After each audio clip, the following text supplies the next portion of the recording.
Welcome guys to my Nightblade bow build video. Now, this is a build that I wanted to do on my Nightblade that was purely an archer type build. I didn't want this build to be only a gank build. You can definitely gank really well on this setup, but it also has a lot of functionality out of stealth, and it also works really well in combat out of stealth. So that's something that was important for me for this setup.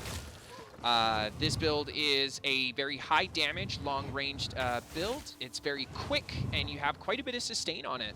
So let's jump right into it. Okay, so let's take a look at the stats here. I am a Red Guard Nightblade. My recommended race for this build, guys, is going to be Bosmer. Bosmer is just your best bet. Red Guard's not bad. I mean, Red Guard gives me good damage, but Bosmer is ultimately going to give you the higher damage from stealth as well as higher stamina recovery. Being a Red Guard, I really miss out on my last Red Guard passive that returns stamina when I use a physical attack in melee range. Just because I'm bow, I don't have any really melee attacks on this build, so Red Guard not really the best. I would definitely recommend Bosmer for this setup, guys. Now, let's take a look at the stats. 64 points in stamina, 10k max magicka, 23.4k health in PvP, and 37k stamina. I've got 688 magicka recovery, very low health recovery because I am a vampire, and then 1333 stamina recovery unbuffed. We're looking at 2,900 weapon damage, 2,934 unbuffed weapon damage on my primary damage bow, and then on my off bow we've got 2,700 weapon damage and a little bit more crit, and we'll talk a little bit about why it looks like that. My physical and spell resistances are about the minimum that you can get in medium armor, so they're not great. I have a decent amount of crit resist on this build, and that's just from my passives, and I think I have a couple pieces of impen on. The boon that I would recommend you guys run for this build is the Warrior, increasing your outgoing physical damage, increasing that weapon damage. And then finally, I am a vampire. The reason that we have vampirism on this build is for the increased sneak movement speed. If you don't feel like you need that increased sneak movement speed, vampirism is not something that you need for this build.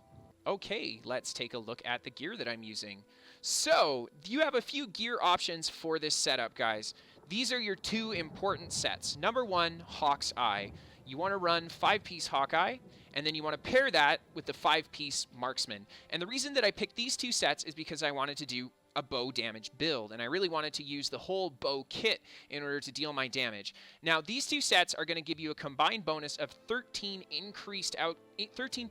increased outgoing damage with your bow attacks. That's a big deal. Hawkeye giving you max stam weapon damage, and then Marksman's going to give you stamina recovery, and then weapon damage. So these two sets not only are going to give you an incredible amount of damage with your bow bar, they're going to reduce all the costs of your bow abilities by 10%, and all the costs of your other stamina abilities by 5%. And it's just going to give you a huge amount of outgoing damage, especially in PvP against other players. Now, the last piece that I have on here, guys, is a 1-piece Molag Kenna. The reason that I'm running a 1-piece Kenna is because ideally, on my damage-dealing bow, which is my Marksman Sharpened bow here, if I had a master bow, I'd be using the master bow here because this is the bow that I have poison injection on. And then on my off bow, I'd be using a Maelstrom bow because that's the bow that I'm going to have my arrow barrage on. So, since I don't have those bows, guys, I've gone for the 1-piece Marksman. It's not a big deal if you don't have the bows. This is definitely just as viable. You just miss out on a little bit of extra effects from having the Master and Maelstrom bow. All my jewelry is robust, enchanted with weapon damage. And then the primary traits that I'm running on the gear, guys, is 4 Divines for the increased amount of weapon damage from my Mundus Stone. And then I've got 2 infused on my big pieces here, and then I've got a Divine's Hawkeye helmet. This one should be infused, but of course I got the Divine's drop, and I decided, you know, this is good enough. I'll keep this for the build. But ideally, I'd make this piece infused as well. And then everything enchanted with maximum stamina on this build. For your weapons, on your primary damage-dealing bow, your trait should be Sharpened. And then, ideally, I would say put a Disease enchant on it. Disease is going to be excellent because it scales with your champion passives. You also have a lot of other disease-dealing abilities on your bow bar, as well as poison-dealing abilities, so it's good to stack in more disease damage on top of it with your bow enchant. You also have the option of running poisons if you like. On my off bow, I have a marksman's precise bow, and then I've got the increased weapon and spell damage enchant. Now, the reason I'm using a precise bow here is because marksman's bow does not actually drop with the infused trait on it.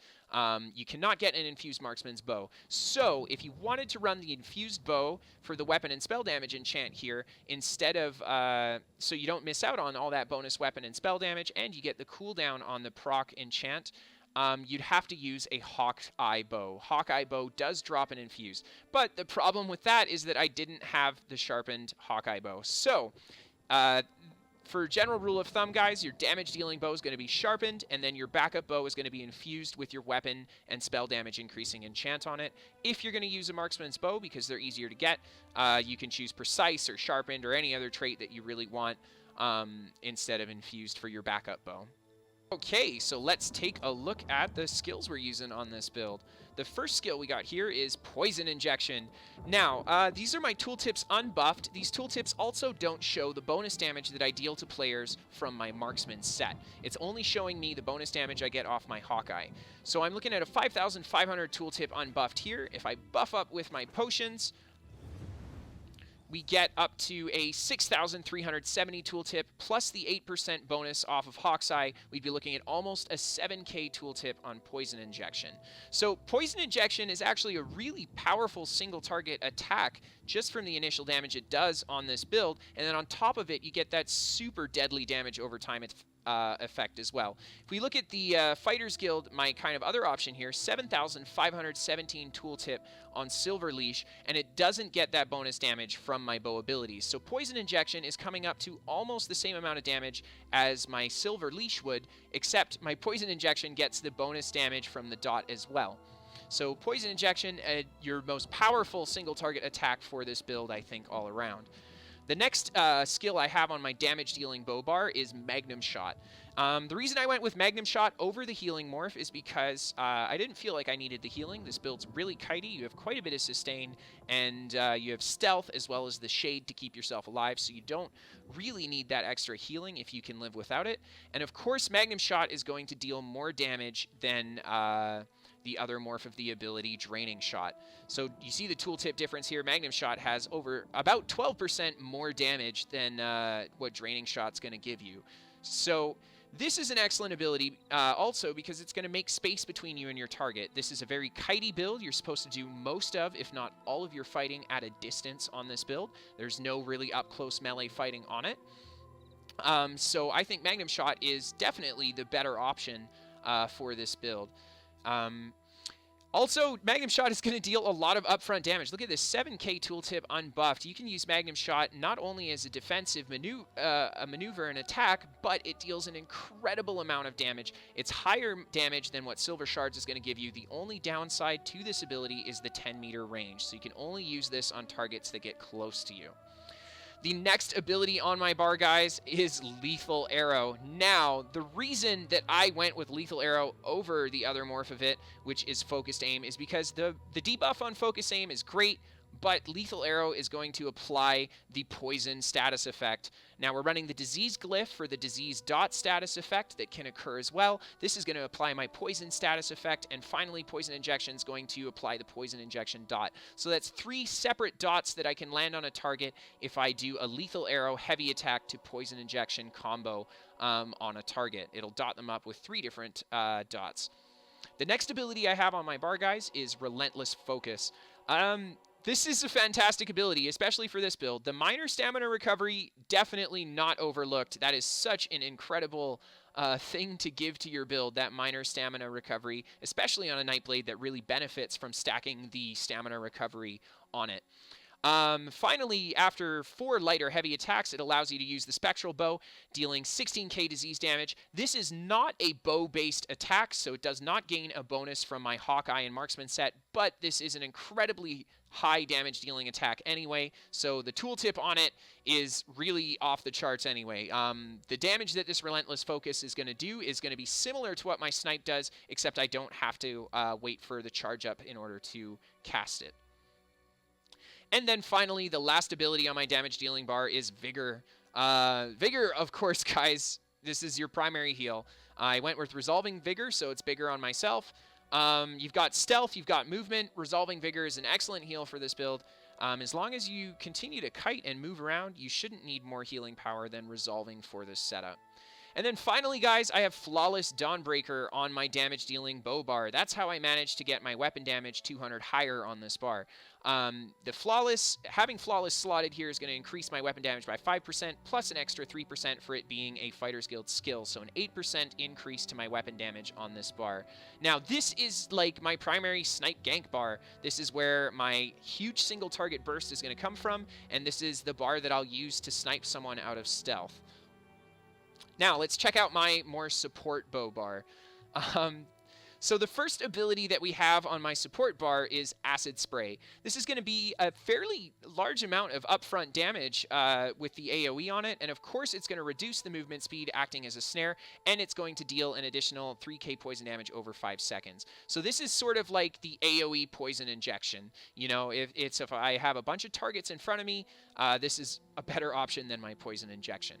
The next ability on the bar, guys, I have Arrow Barrage. Now, Arrow Barrage, also a fantastic bow ability. The way you use these two skills kind of in conjunction is, especially in group fights on this build, drop your Arrow Barrage down and then follow it with your not your poison injection, follow it with your Acid Spray ability. And you can essentially really snare and lock people inside of your AoE rings here. Of course, using it in a tighter space is a great option as well. If I've got targets on top of me here, I can defend myself really well in this tight area by having those AoEs down. The next ability on my bar is Concealed Weapon. Now, this is on my bar simply to increase my stealth movement speed, and that is all. I don't use this ability while in combat. This is just to increase my stealth movement speed by 25%. And you guys can see here when I'm in cloak on my concealed bar, I move faster while in cloak, and if I switch to my other bar, you see that my movement speed drops, and then it increases again if I go back to my support bar. So this means that while you're not in combat, you should be running around primarily with your support bar out so you can get that stealth movement speed bonus from your concealed weapon. You see the weapon swap here, and I lose the speed again, and then it goes back up. The next ability on my bar, guys, is Shadow Image. This is a ability that synergizes so well with a bow build. Now, the reason that I like this ability so much is because you can really trick a group of players with this ability. Drop your Shadow Image and then fight them at a distance, moving away from where you first dropped your Shadow Image. And then when you get too much pressure on you, teleport back to where you were and then go right into Cloak. This is going to be a really awesome way for you to take a lot of pressure off yourself, reset from a distance, and then re-engage on your targets. This build does really good at a distance, and it's only when people start to get really close that you'll find yourself having trouble fending them off. So Shadow Image is an ability that I would recommend if you're playing a bow build on a Nightblade you use a lot, because it's going to help you really create the distance between the targets that you need. And finally, guys, the last normal ability on my bar here is Shadowy Disguise. Cloak yourself in shadow and become invisible for 2.9 seconds. While you're invisible, your next attack will always be a critical strike for 3 seconds. Now, this is such a good ability. Your Shadow Cloak, super simple to explain, guys. Like, you're going to go in cloak, switch to your offensive bow bar, and launch a lethal arrow or a bow heavy attack into poison injection at them. Or maybe even lethal arrow, bow heavy attack, poison injection. This will ensure that your first attack from your cloak will be a critical hit. Super important for a gank spec to have that opening critical hit, especially if you can't get back into sneak. And then finally, guys, the last ability on my bar is the Bow Ultimate Rapid Fire. This ability I have on my off bar because I will eventually morph it to the Ballista. Now, I didn't level this ultimate up yet for this build. I am so sorry. But if you look here, we'll be morphing it to the Ballista. I don't have the tooltip here, but what the Ballista does is it allows you to set down this ultimate and it'll fire independently at a target while you can move around and cast other abilities while it's shooting at your target. So that's kind of what I was thinking. A mix of the shade to keep distance between your targets, and then of course if you have a lot of pressure you can set up a Ballista on one target, cloak away, go to a distant location, and then start sniping and raining arrows down on your foe again.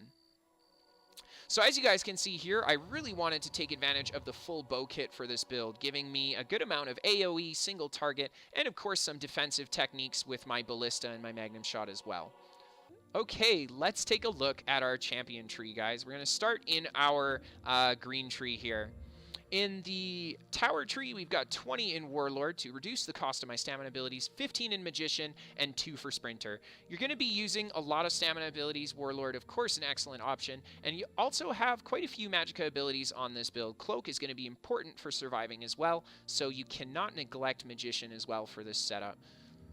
In my lover tree, I've got 60 in Mooncalf, 10 in Arcanist, and 5 in Tenacity.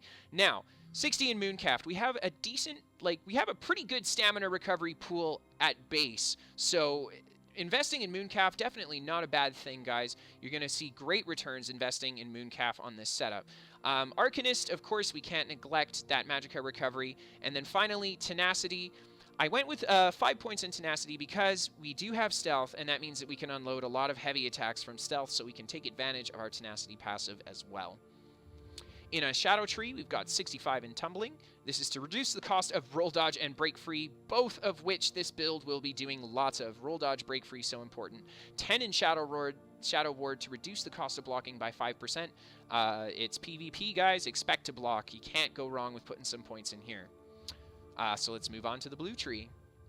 We've got 0 in the Apprentice. Nothing to see here, guys. Nothing to put points into here. We don't have any real Magicka damaging abilities, so I didn't invest anything in there.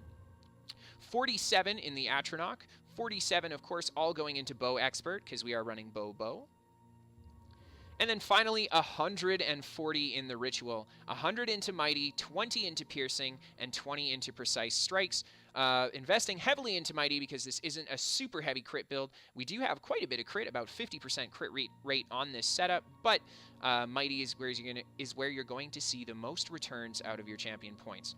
The important passive in this tree, guys, is going to be Perfect Strike. Increase your weapon critical rating by 12%.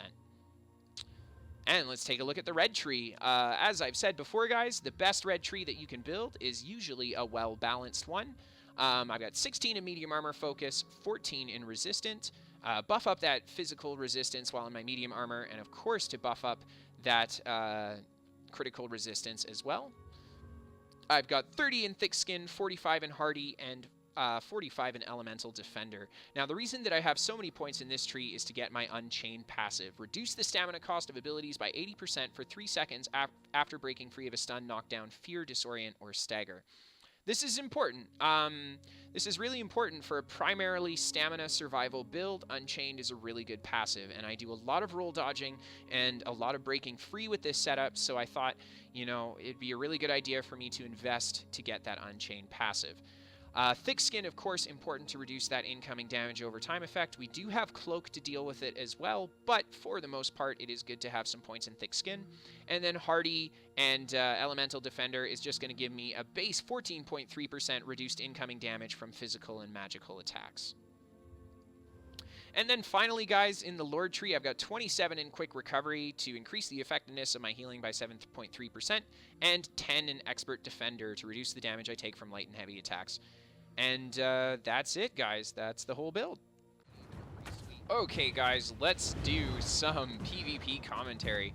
So, we're going to start off with a gank, of course. This poor guy here is just drilling arrows at the wall. Open with the snipe to bow heavy attack, poison injection. Almost finishing them off. Quick poison injection off a partially charged heavy there to end it. And then right back into stealth. So this clip here is going to be sort of like a view of a Zerg fight. So these guys are sieging the keep. Red's going to push out, and there's going to be a bit of Zerg on Zerg action. And you guys get to kind of see how this build will function in these Zerg fights. You play a lot off to the side, very kitey. You see I've got 2 kills there already. These guys are all in here. I get really lucky with this gank. I go for the gank on this guy here. He's got low HP, charge up the snipe, and I end up hitting the wrong guy. The snipe kills the first one, but I hit the wrong guy with the poison injection. Luckily, he gets hit by a siege engine, and I managed to get right back into sneak and just kind of back up. And now the red Zerg does a big push over the hill, so I decide to drop down to the side here, and I'm going to fight the guys off on the side. Peeking around. I run up to where this guy is, quickly drag him out of stealth. I do the snipe bow heavy into Magnum shot for that damage. He keeps going for the heal here, so I keep dropping snipes on him, making sure to keep him heal debuff, and that Templar is not able to out-heal the damage. So there you have it.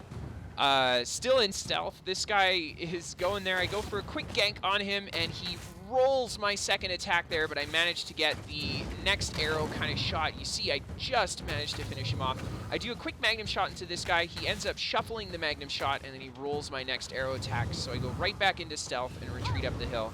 A big part of this build, guys, is really keeping an eye on your terrain and where you're positioned. The location that you attack from is very important, so you want to keep yourself as hidden as possible, and you want to have places that you can retreat and you can defend yourself from when you make yourself kind of susceptible to being attacked. So these guys are all zerging this guy down. I see the meteor drop on him. It wasn't my meteor, it was from another player. I land the snipe right with the meteor, and we managed to gank that guy. I didn't have the magic head to go back into cloak, but that's okay. Having finished the kill, it's easy for me to just quickly go back into sneak. This Nightblade sneaks by me here. One thing this build doesn't have is Mage Light. Now, if you don't want to run the Shade, and you'd rather run Mage Light for the Empower on your gank as well as the Stealth Detect, it's always a good option. Or maybe switching out another skill of your choice for the Mage Light would work. But for the most part, it's not like you need the Mage Light. It just comes in handy for fighting other Nightblades. You see, I go for the gank on that guy there. I end up not getting the poison injection off on him, so just the poison from my snipe is ticking there. And then I get a quick little couple arrow plunks into him, and I manage to take him down as well. Okay, so let's transition into this next clip here. So in this clip, you'll see me using not as much stealth on this build. I do get marked by another Nightblade, so I'm forced to fight out of stealth for a while in this clip. You see I do a quick snipe into the poison injection, quickly take a target down there. Of course, looking for those targets with low HP, especially wearing light armor. Really quick, easy ganks on this build. I see another guy here. I go for the quick poison injection into the gank, and then follow it with the next light attack poison injection just to finish him off. So I'm just kind of like doing my havoc causing here. I get pulled. They notice me here. They pull me out of stealth. So this is where I'm going to kind of start fighting with my terrain here. I wait until he's about to come around the corner before I pop my cloak, and they miss me. They don't really see me, which is kind of funny.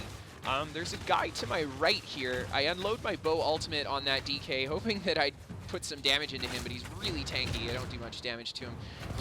And this guy comes around the corner. He doesn't really notice me, so I quickly Magnum shot him off, but he just runs off anyway. So these guys still not super aware of where I am here. I go in from behind to try to go for the heavy attack Magnum shot gank on this Nightblade here. He ends up stealthing away. He's getting healed by the Templar as well, so I quickly go into my cloak, put some pressure into that Templar. I put a snipe on him real quick there. I think the dots actually killed him there too. And then I'm just kind of left to fight here. I decide that I'm going to push out into this field through the gate because the blues seem to have gravitated that way.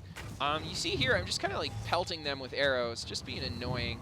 In this clip, I'm also running Orzorga's Smoked Bear Haunch, which gives you all 3 primary regens, as well as a maximum health bonus. So that set, that makes this build function a lot better out of stealth, I think, because you have more resource sustain. You see how the poor Templar is just spamming the heals, but that snipe, man, they just can't get through that heal debuff.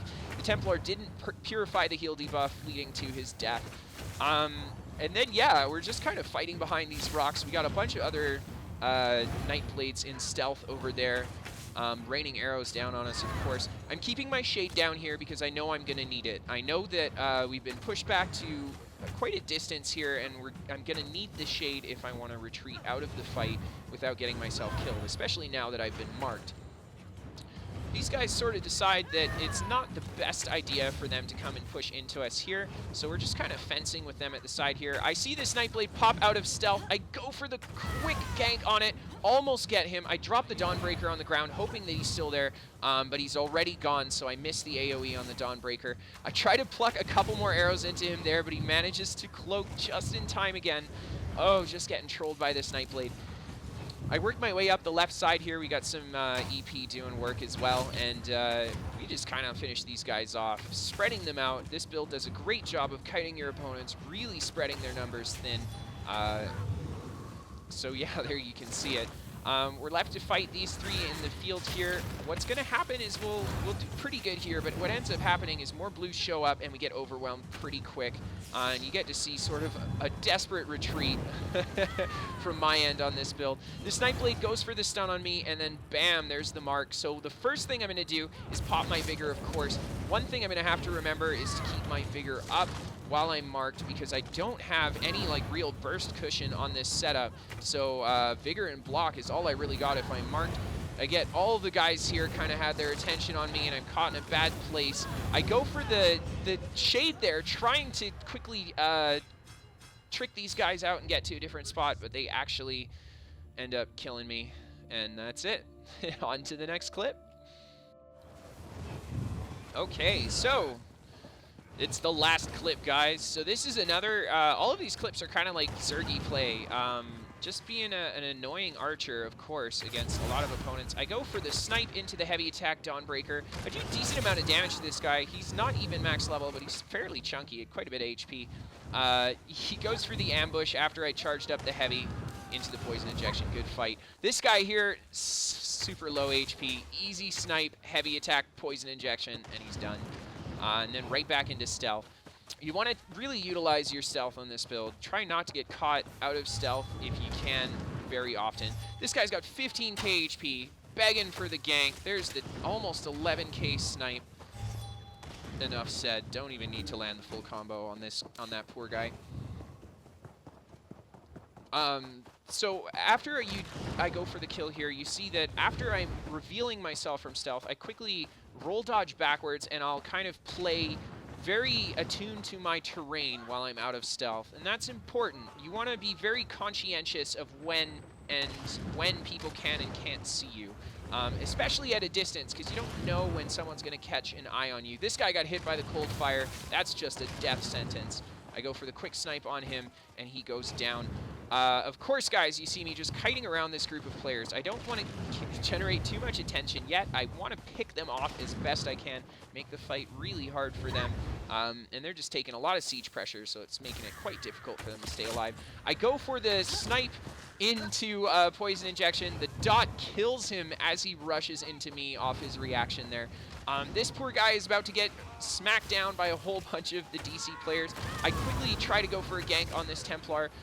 Doing my best to put pressure into her. She's just pounding the heals, doesn't go for the Purify, so she's not removing the dots and she's not removing the heal debuff. I managed to get her with a quick roll poison injection just into my cloak there, and that's it. And then, oh no, look who we found again. This poor girl, 15k HP, just begging for the gank, and we quickly take her down. This guy's got 14k HP, same deal. He's begging for it. He manages to pop the cloak just in time, and he gets away. You see him up on the hill back there. All right, guys, that is it for my Bow Nightblade build video. I really hope you guys enjoyed this build. It's a very different style from what you'd normally see from me, but it was a lot of fun to play a powerful range gank spec like this one. If you guys liked what you saw, feel free to hit that follow and subscribe buttons, and of course, check me out on Twitch, guys. I stream over 5 days a week, and you can check me out at JackDanielESO. That's the Twitch name. So I'll see you guys later. Have a great night.